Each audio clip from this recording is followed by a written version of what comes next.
This is a very strange world that we are currently in. Different shits are happening every day. What I mean about this is that everything is unexpected. One day you're just chilling in your mom's basement and playing Minecraft, and the other day you're in a situation that you can't take out a 20-inch dildo which is in your butthole. These things really happened to me last month, and I'm here to drive you into my journey about how beating my ass made me a man.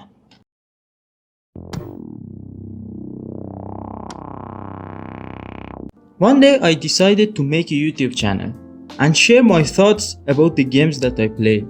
I reviewed 2 of my games that I really enjoyed playing. After that, I had nothing to review. Somehow, I had 2 of the most dogshit video games as discs. WWE 2K18 and I don't remember the second one. So, I went to Game Store and said,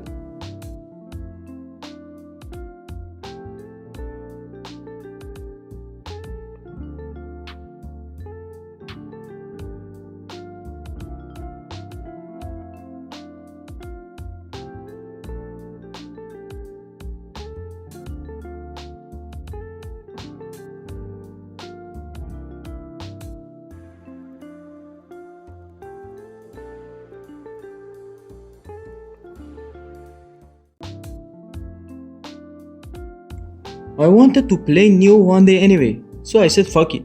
I got the game and went to my house to play it. I was so hyped for it, but my happiness didn't last long. I didn't know that I was putting my demon in the PS4 instead of the game. I didn't fucking know this is a Souls-like game. I thought nioh is a cool Japanese sword fighting game. Now, let me talk about what is my thought for playing nioh or overall a Souls-like game for the first time.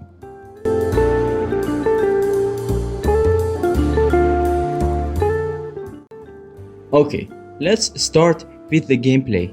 As someone that never played these types of game before, it was a very cool experience.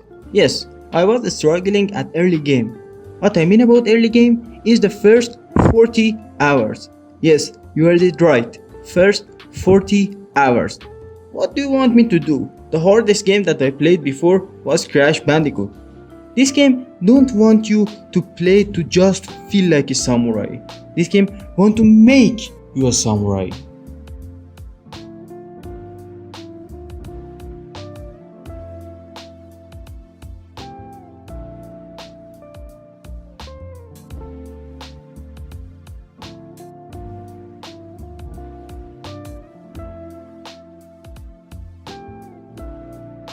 For killing a level 1 enemy in this game,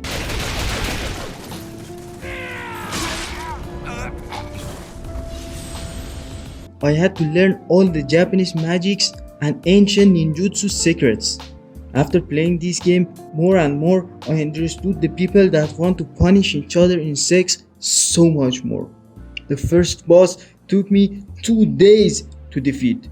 2 fucking days. After that, I went to Google to know how many bosses this game has, and the result was 20 and something. Motherfucker said the first boss is one of the easiest. Can you believe it?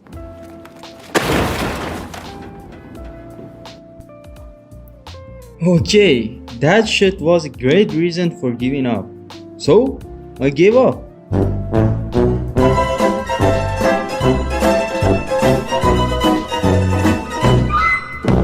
At least for one day. And then I said, I play Apex with 200 ping with dog shit EA servers every day. So what I have to lose in this life?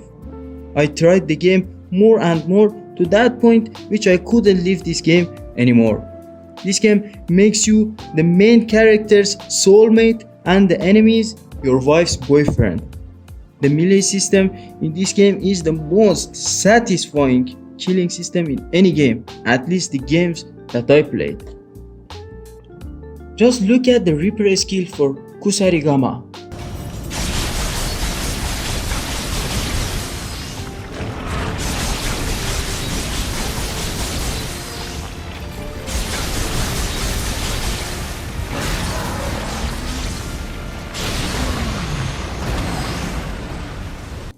that is a must-have skill in this game, by the way. nioh have a unique mechanic called ki. It's basically your stamina, but in a spiritual way. As much as it helps you, it also can be your enemy. It took me at least 20 hours to time chi pulsing right.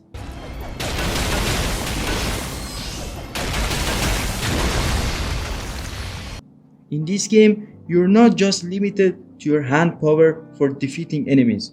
What do you think you're playing? Street Fighter or something? There is so many fucking talismans and shit that you can use to show your enemy who is their boss. The amount of usable stuff in this game is unbelievable, that the mighty Sansu himself don't know half of them. Talking about so many things in this game, so let me tell you a thing that blew my mind the most about nioh.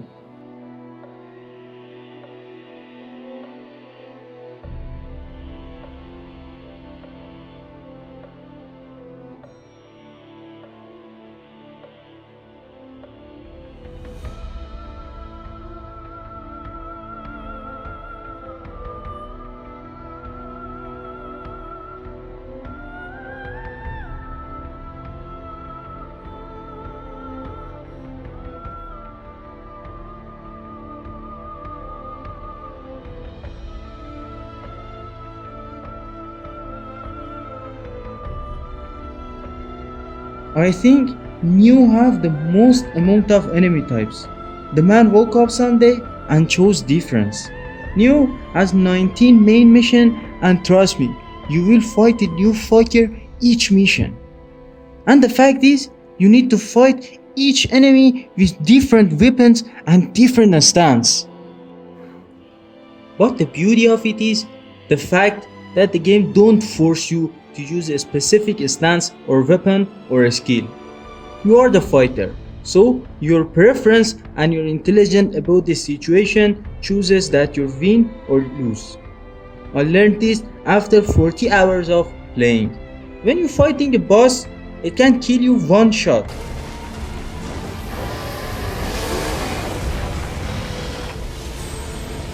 But you can learn the art of fighting and using environment for your advantage to show him who is the boss here. Believe it or not, the last bosses were so much easier than the first ones because I was more powerful. You need to become a samurai to finish this game.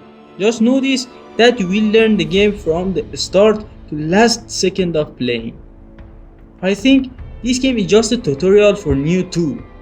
The fights aren't limited to close range. There is rifles and bows too, but they're not worth using. Speaking of worth using or not, now is the best time to talk about some of my problems about the game, that some of them actually became a usable feature instead of a problem for me. One of them was the shop. You lose all your ammo and talismans or things that you buy after using them, and they don't spawn again after you respawn on the checkpoint. I don't know if this is a normal feature in Souls-like games or it's just nioh, but I didn't like it. The fact that we needed to do things all over again each respawn was so frustrating at first. But I slowly start to like it, because those juicy amritas worth it. And imagine if you respawn with all your things and the enemies are dead. So where's the fun and the challenge? If the game becomes easier each time you respawn, the game will be colder. I think this is a reason that Souls-like games are so famous and lovable, because people don't go in fights with full cock and balls. They think, they plan a strategy. Now let's go back to my first point. Why we can't buy stuff in game? I didn't smell back of my hand before starting the mission. Why the game don't have a quit button and I need to eat some weed to quit, and that caused me all my amritas. The last complaint that is not important at all is this game have a bug that make your controller's dead zone so high automatically, and don't have a dead zone control option. I couldn't play the game for this bug and I disassembled my controller to fix it manually. The shop isn't that usable. You can't buy heal or important things. The armors and weapons are not worth it. But I love the refashion and soul match option.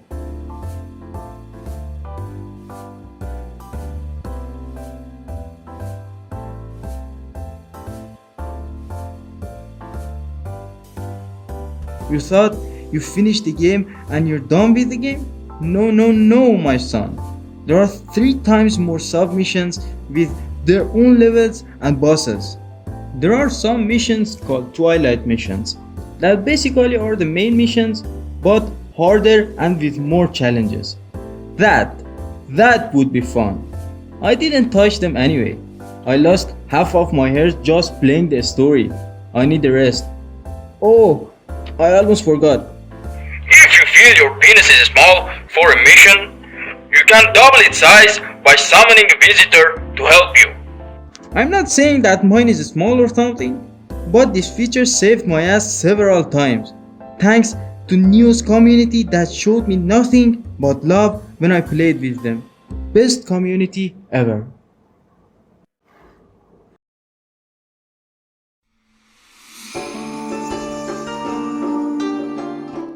Do you remember that I told you before 2 times this game makes you a samurai? I really mean it.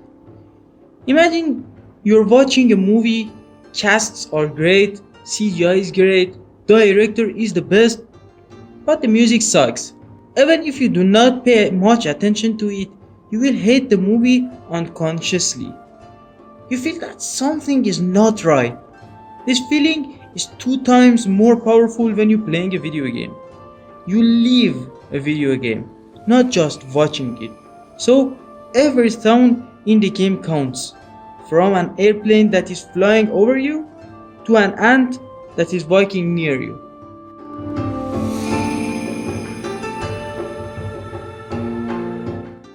I don't know about other people, but I really liked the nioh's music.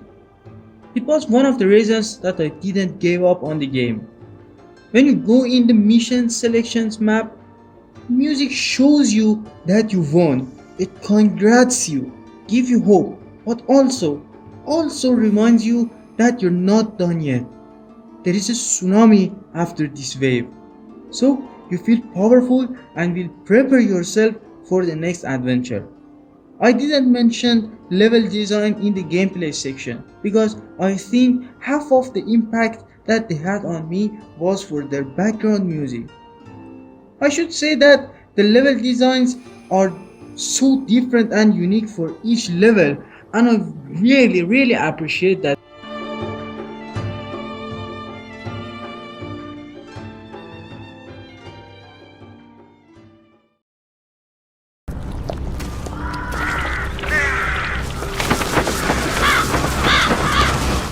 Before I talk about the story and the lore, I should say that you will not invest in the story that much because of the way that levels are placed, but it's not a bad thing. I will explain it later. Overall, who play these types of games for the lore anyway? People play these games to just become sexual with demons and fuck some enemies. Don't get me wrong, the story is great, and it is actually based on a real story.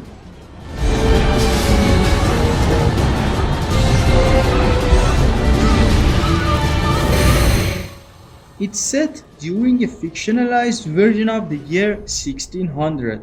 The plot follows the journey of William Adams, an Irish sailor named after and inspired by the historic Englishman who became one of the only samurai. I put the link in the description if you want to know more about him. Adams pursues the sorcerer Edward Kelly into the final battles of the Sengoku period during Tokugawa Ieyasu's effort, complicated by the emergence of yokai that are flourishing in the chaos of war. Oof.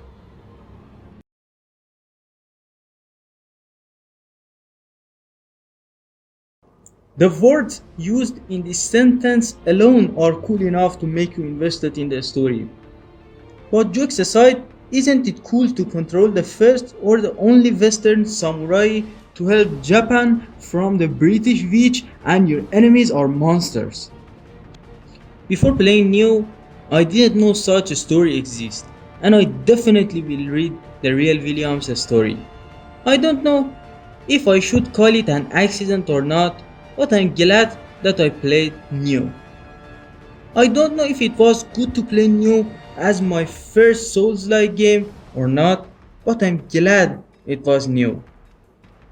I didn't know if I gave up on the first levels of Neo, what game I reviewed for you now, but I'm glad I didn't.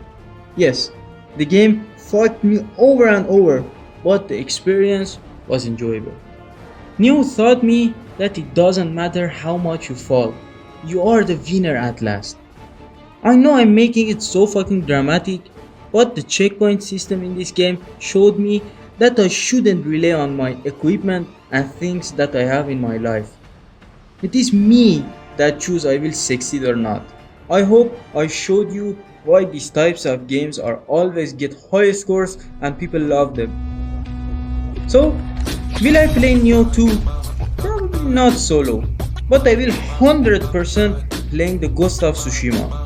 I am really interested in Japanese culture now.